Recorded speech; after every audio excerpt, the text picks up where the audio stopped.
Music is the divine language of the heart. It helps us realize a fundamental truth of our human nature. When we are moved by a song's essence, its treble, its bass, its rhythm, its lyrics, its passion, and its depth, we understand that man must explore. And this is exploration at its greatest. Get ready as we launch into song exploration. Welcome to Song Exploration. We're excited to be here with my beautiful co-host, Catalina. And this is Raphael, and we're super excited to break down the song tonight called Don't Wait by EXES, but Catalina has a little bit of history on the song because it is a cover. So this song was originally written by Carrabba and sung by Dashboard Confessional way back in 2006. But since then, this newer group, who I think is only a couple years old, EXES did a cover on it. And so that's what we're going to be talking about today. Yeah, Catalina introduced me to EXES, and they have a song called Taxi, which is just a cool tune. But this is the song we're doing, Don't Wait, that we discovered. And Catalina, you want me to kick off or you want to kick off? You can go ahead and start us off. Okay, so we're going to break down the different parts of the song, but at the end of this podcast, you can listen to the song. So let's just get to the first verse. But on the cover version by EXES, it kind of has this sound that I think is just cool. It's like, what it reminds me right off the bat is kind of like an emergency room. Like I get, when I heard that, I was like, wow, that's an interesting way to start a song. But it almost is like alarming, and it gets your attention, and it almost puts you in that spot. Like if you've ever seen a movie, or if you've ever had, the misfortune or had a tragedy or a near tragedy when someone goes to a hospital and, they're in an emergency room, or if it makes you think like, wow, this is vital.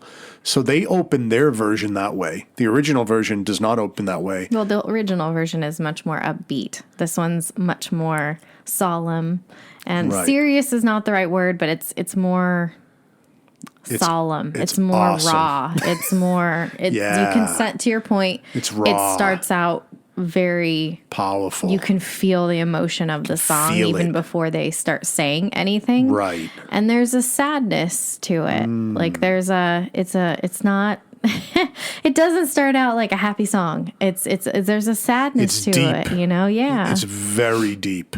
Very deep. Just from the emotion of the song, I was talking to a friend and they were talking about, sometimes I don't listen to the lyrics. I just feel the song. The feeling of the song is deep, but the lyrics are super deep. So we're going to get into it. So, well, and Ally McDonald, who's the female singer of the EXES, her voice is so like angelic. Mm-hmm.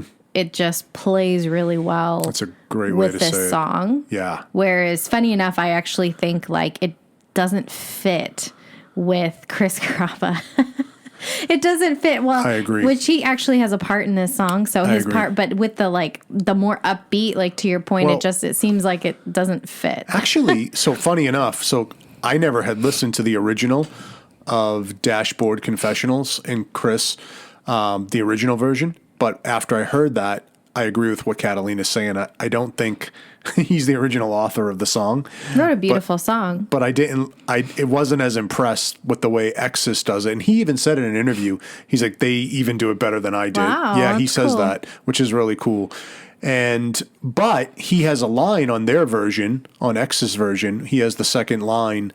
And I like the way he sings in their version. I think it fits really nicely. So yeah, no, I think overall a little bit more solemn approach to this song fits better. Right. Whereas the other one is a little bit more fast and upbeat. Right. And it feels like wearing a prom dress to go play tennis. Like it just doesn't fit the situation. Yeah. It just seems kind of awkward. Whereas Yeah. I think that it's really, really beautiful the way they do it.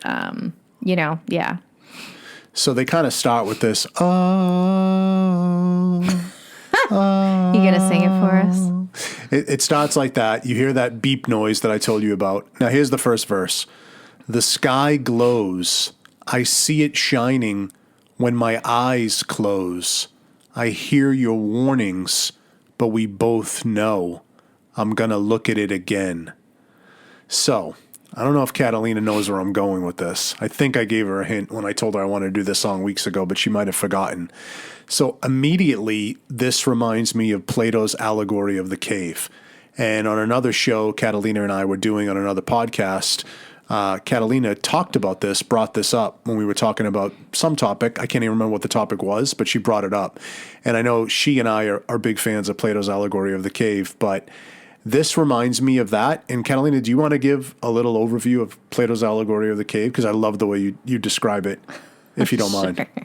So I would ask our listeners to just maybe look it up because it's like a couple paragraphs long. It's a simple read. But basically it's this analogy where you have these people who from birth have been kept deep down in this cave where there's no natural light. And they are chained to the floor in a way that they can't move. They can't even turn their heads. And behind them is a fire. And so essentially it's casting shadows on the wall. So the concept is that they've lived their whole lives thinking that the shadow figures they see on the wall are them. Like they are these they don't think there's any more reality to these people in the shadows. And it's this whole concept of where the difficulty of change when their chains have been removed and they can turn their head and they can see each other and eventually wander out of this cave, and how it's change can be really traumatic to somebody. The deeper the concept is, like the deeper rooted it is, the harder it is that change is. And so it talks about not just the mental like fear that comes from that, but also the emotional trauma that comes from that. You know, it talks about like the pain in turning the neck for the first time and the pain in their eyes burning when they see sunlight for the first time, and how they can't rush out into the sunlight because literally their eyes can't see because it hasn't gotten acclimated to it. So it's just, yeah, that's kind of the concept. Beautiful. And so if you think of the lyrics, the sky glows. I see it shining when my eyes close. So for me, it reminds me of sitting in that cave stuck, but you're seeing your first glimpse. Light is coming and you see it. I hear your warnings. Now, in the cave, there were many people in the cave, and some people saw the light and they started thinking like, I'm going to leave the cave, right? Instead of just looking at the shadows all their life, because living in a cave just looking at shadows is not life, but you've grown accustomed to that.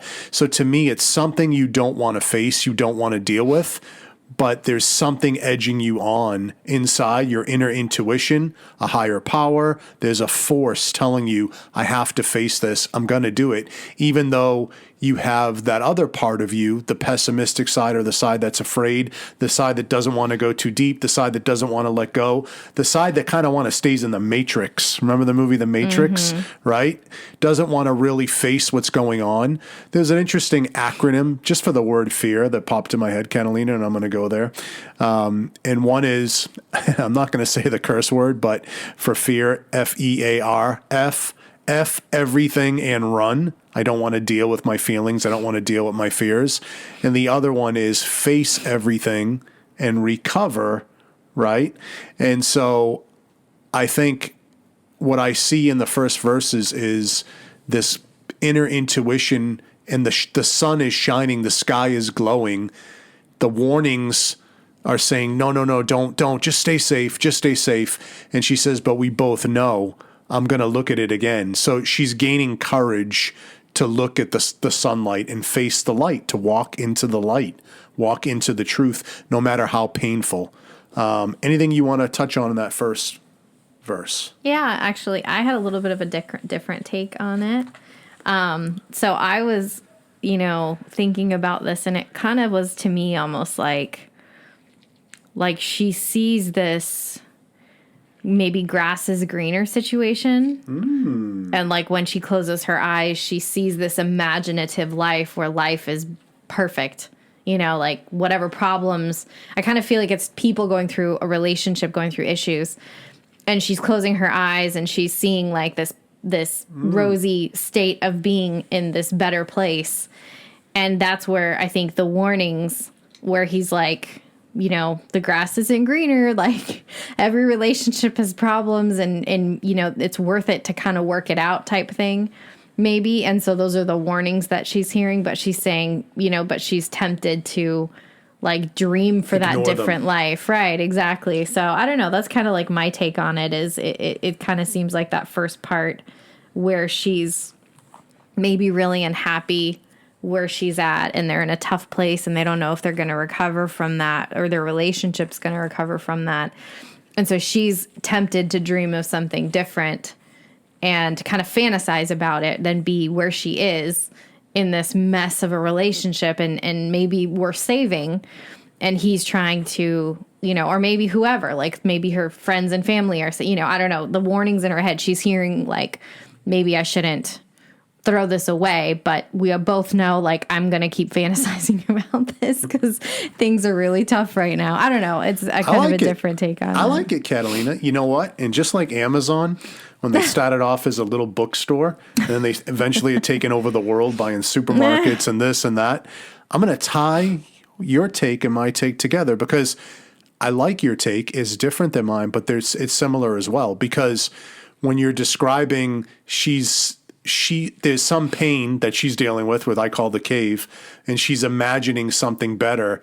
And the boyfriend, I believe, from listening to you, is kind of saying, you know, like, don't worry about it. He's dismissing it. Like, just let it go, those fantasies. This is the way it is.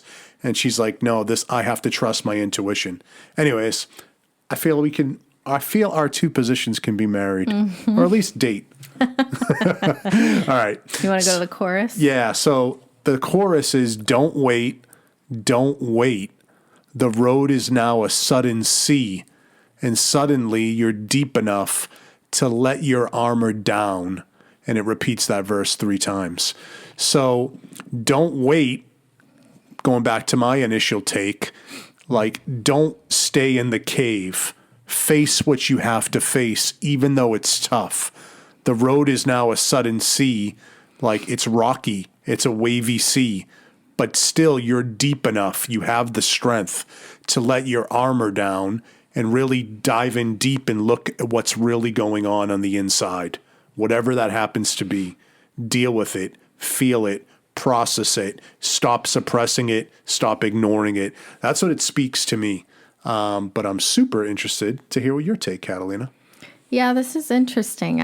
I'm still trying to figure it out myself, but I think, you know, this is still Ally McDonald singing this part, so it's still the female voice, and I don't know if the way they divided up the lyrics, I don't know if it's kind of meant to be this conversation between Chris and Ally, but she's still saying this part, and I think, you know, the road is now a sudden sea. I try to think of what that could mean, and I think it feels uncertain. It feels like you can't run, like you're kind of stuck in it. You could be sinking. Like Plato's allegory of the cave? Something like that. You could be, you know, stuck in it. You could be sinking. You could be, you know, not be able to swim. You could be drowning in it. You could just not be able to really move. It could be really chaotic. Like the sea could be really rough. But it's interesting because I would see that as like, I don't know, it's too late, like something bad is happening. But then she says, and suddenly you're deep enough to lay your armor down. Almost like, you know, it's almost like sometimes we are reluctant to show our true selves until we are literally cornered and we have no other option, where we're finally like, okay, I can't fight this anymore. I might as well surrender over and show who I really am, because what else do I have to lose and what other choice do I have? But until you get to that point, you know, and so I wonder if that's kind of what's happening, where, you know, they're going through this turmoil with their relationship. But at this point, it's like maybe part of the difficulty of the relationship is that one of them or both of them hasn't been as honest with the other or as real with the other or, disclosed as much of themselves as the other. And so it's kind of like at that point where what else do you have to lose or what other option do you have besides completely giving up? Like this is the last resort type thing. Mm-hmm. So I don't know. That's kind of what I was thinking a little bit, but it's pretty deep. I'd be super curious to hear from Chris as to what he was thinking when he was writing that. Yeah. Well, that's an interesting thing too, because Chris, you're welcome to come on our podcast and talk about it anytime. And EXES. Yes. Right? EXES. Yeah. EXES. Yes. EXES. Come on, baby. Come on. I really like EXES. I like almost all of their songs. Oh, they're so good. They've got so great. She's got such a pretty voice. Allie McDonald. I love her voice. It beautiful. Penetrates my soul. Yeah. I love her voice. Well, she knows what to sing too, right? Because it's not just me. about having some powerful voice. Oh my gosh. Because her voice it's not super powerful. Like it's not Mariah Carey, right? But she knows what to sing. Right. And it just so complements her voice so well. It's really beautiful. And the other gentleman who's like her counterpart producer, he's fantastic too. And he has a really cool great job. YouTube interview about how they got started and stuff. Yeah, it's cute. Yeah, it's they're really like cool. buddies in college. I love them. I think I hope they blow up. And I think they are talented enough they should. Oh, totally.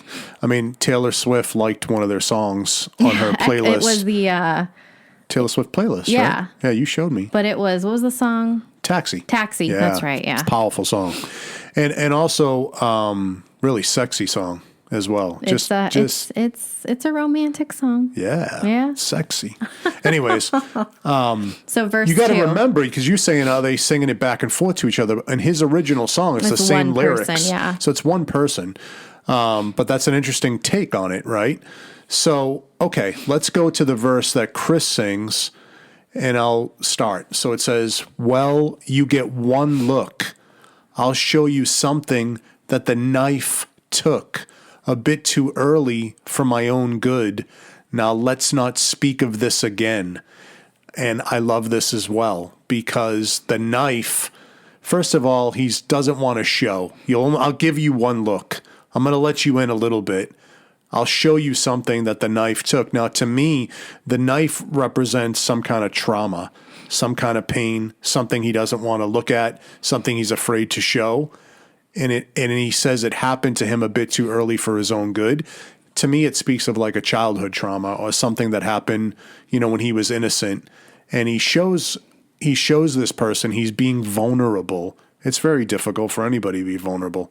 No one's great at it. We're not, we do our best and we get better. Now let's not speak of this again. And then you go back to the chorus, which is once again, don't wait. The road is now a sudden sea. You're deep enough. Like Catalina was saying, you have the courage, even though you don't think you can look at this again, even though you don't want to face this, to let your armor down. And wait till we get to some of the ending verses. It even speaks to that even more, but I don't want to jump ahead. Catalina, on that second verse by Chris. Yeah, see, I actually think it makes more sense having it sung by these two different people and kind of having it be a conversation back and forth. That's interesting. Than the original with one person singing, because I think that it fits perfectly. I think the first verse is talking about that, like kind of in the middle of this miserableness and maybe dreaming of like this fantasy life where all the problems just disappear, and then telling the other person, about that you're at your wit's end, you're at your last place, like you're stuck. You're deep enough now to lay your armor down, like be real with me. And I think that it makes sense that Chris Carrabba's second verse is basically saying, okay, fine. Like I'm going to be real with you. I'm going to show you like this super intimate part of myself, which he refers to like what the knife took. Wow. But he's still nervous. And so he's like, I'm going to show you, but I don't want to like talk about this every Saturday night. Like I'm going to show you this once and then I don't want to talk about it again, because we're here in this vulnerable space or whatever. And maybe I feel like I have no other options with this relationship. And so he's saying, now let's not speak of this again. And then Allie McDonald again sings the chorus. And so I don't know. I think it kind of makes sense as like a conversation between two people. I think it flows really nicely. I love your take, Catalina, and I think it's beautiful the way you've interpreted it. That's the beauty of music. It's the beauty of songs. It can speak to many different things. I can't remember if was it Eddie Vedder from Pearl Jam. There was someone they were interviewing, and they were like, "What did you mean by this?" And he's like, "I don't know what the hell this stuff means." Like, or maybe it was Counting Crows. Counting Crows lead singer was saying that, but a lot of times they'll say, like, "I don't want to interpret it for my fans because what you all interpret it for yourselves is really important." So it can have multiple meanings. And if it wasn't for the fact that Chris and the band Dashboard Confessional. That's right. If it wasn't for Dashboard Confessionals doing this first and him singing the whole song himself, I would totally go with that. But you're right. It works beautifully the way you're saying. I mean, it really goes that way. Mm-hmm. So I think that's really cool. Yeah. So then the bridge. Yeah. So the bridge, don't wait. The lights will flash and fade away. The days will pass you by. Don't wait to let your armor down, And that's pretty much it. It says to let your armor down 1, 2, 3, 4, 5 times. And so I feel that reinforces at least actually both yours and mine, but I'll start with mine and I'll let you finish yours. But, the Plato's allegory of the cave, like the lights will flash and fade away. The days will pass you by. Stop waiting. Come out of the cave. Face the trauma. Move on. Heal. Do the work. Do what you got to do. You have everything. You're worth it to live for. Go for it. Don't chicken out. Don't suppress it, et cetera, et cetera. Catalina, your thoughts? Yeah, it's interesting because the original music video from Dashboard Confessional is kind of this, he in the very beginning, he's sitting on the bed and his girlfriend walks out and you kind of feel like maybe they had a fight or something. And then it's kind of him watching time speed up and pass him by really fast to the point where he's looking at a city and the whole city just kind of crumbles to the ground and, grass and fields and stuff grow up in their place and there's nothing left except for him in this field. And then it rewinds and it goes back to him being in the bedroom with his girlfriend and she leaves, but he goes after her. And so I think, the underlying, the underlying thing that this song's trying to communicate is, that life will pass you by. Like those moments to be vulnerable won't be there forever. And things will move on whether you are ready for them to move on or not. So take advantage of the present moment. And take like, what is that? Like seize the moment, seize the fact that you're in this situation. And it's interesting because Ally McDonald sings the bridge. And again, I think it's almost kind of like her confirming the first part of the song where she's even saying, I think it's super fascinating because she talks about the sky glowing and how she's kind of seeing this and her eyes are closed in the very first verse. And so it's like she's seeing that lighter place like when she closes her eyes. And I think it's super interesting that now she's saying the lights will flash and fade away. And so I think she's kind of like, she's even coming to like this, it's a fantasy. It's not real, like that perfect life where there's no problems and whatever. And so she's kind of recommitting herself to this relationship of like, let's not wait. Like, the day's going to pass us by. This is worth fighting for type thing. And then she sings that to lay your armor down multiple times. So it kind of ties like the song with a bow, it like finishes it off. And the cool thing, and we would love to hear from you all, what does the song speak to you? Yeah. Because even the stuff that my interpretation of it, that's what it speaks to me. That's what it makes me think of. That's why I love the song. It's an encouragement song to not wear a mask, to deal with what's really going on, to face the truth, to be honest with yourself, to be vulnerable. Like, I love that encouragement because I think we're in a world that sometimes it's easy not to do that. Couple other things I wanted to mention, Catalina. There was a book called The Knight in Rusty Armor by an author named Robert Fisher that I had read that a mentor had told me to read. And it's a really short little book. And it might even be like a children's story, but it's really cool. And, it's a knight with rusty armor. So when it says lay your armor down, it kind of reminded me of that story. And it's about this knight who has this big armor and he kind of has to go through this journey of like being comfortable taking off his armor. And he thinks that everyone just loves him because he has this beautiful, shiny armor. And, the whole story, I don't want to ruin the book, but he eventually has to learn that, his inner beauty and who he really is without the armor is more attractive than just the armor. It's a beautiful book. Highly recommend it for children, for kids, for adults, for everyone. And just wanted to give that book a plug. And a good friend of mine just today told me about a song called Unstoppable by Sia. And that has very interesting lyrics. I won't read them all here. Perhaps we'll even do the song. But in that song, just to paraphrase, a quick and dirty on that song as a bonus special for this one, I think it ties in. It talks about armor as well. So she kind of talks about, I'm going to put on smiles. I'm going to put on my sunglasses. I'm not going to let you see me shed a tear. I'm going to take this town down, and I'm going to put my armor on and show you how strong I am. I'll show you who I am. I'm unstoppable. I'm unstoppable. I'm unstoppable.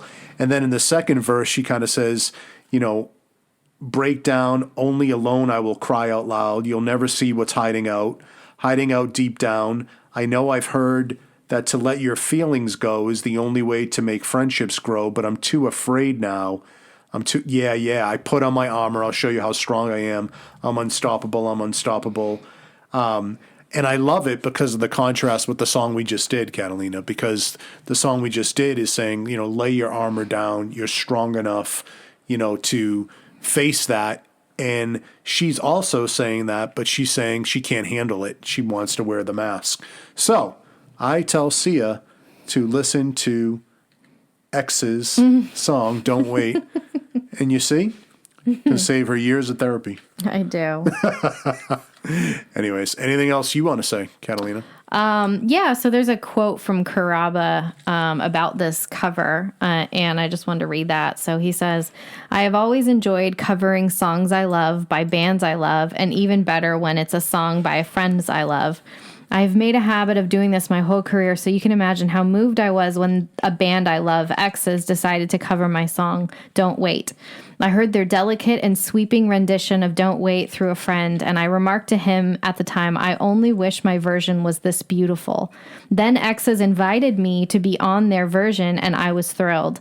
They were patient. I had broken my shoulders and ribs, and probably other things, too many to list anyway. So my friends in EXES waited until I was well enough to prop myself up to the mic and be a guest on what, in many ways, I now consider their song. It was an honor. It is an honor. I know people will fall in love with this song, and for some, it will be their introduction to the band EXES. For those that do discover EXES from Don't Wait, I ask only one thing. Please listen to more of their music. You will love it as I do, I promise. He's right on, man. He is right on. I mean, I love their songs. Yeah, they're fantastic. I love her voice. I love it. They kind of call it indie, hippie, something. There's a name they call. I mean, their it's not brand. Poppy. It's more soulful than most pop. Yeah. But yeah, I don't know. But it's cool. There's so many music and drama and artists these days that I feel like they're not in one genre anymore. Right. I almost think genres are a little silly. And talk about, so this is us breaking down what we think this song is about, but they have a song called Cain, and it's about, I don't know if we'll ever break it down because it's sad. It's very sad, but the true story, if you just want to Google it, is super interesting. And I don't know if I've shared it with you, Catalina, but I think it was like a pen pal or a friend who she never actually got to meet, but she went to visit the person's family. And she kind of like thinks about the love she could have had with this person. But it's a super sad song. And obviously her voice is amazing on that song, like all her songs. And it's really cool. I also want to know if Carrabba is the owner of Carrabba's restaurants. Probably not, but Probably not. You never know. Anyways. I haven't heard anything about Dashboard Confessional lead singer owning restaurants. And all the videos they show him going into the restaurant. To be honestly. You never heard of those restaurants? I don't know if they're as big in California, although I think there are some. Anything else, Catalina? I think that's it. Well, this has been fun, Catalina, doing this, and want to thank the band Dashboard Confessional. We want to thank EXES, Allie. This was really fun and cool. Until the next song we break down, thanks so much. Bye. Peace out. Thank you for exploring this song with us. be sure to listen to all our episodes on song exploration.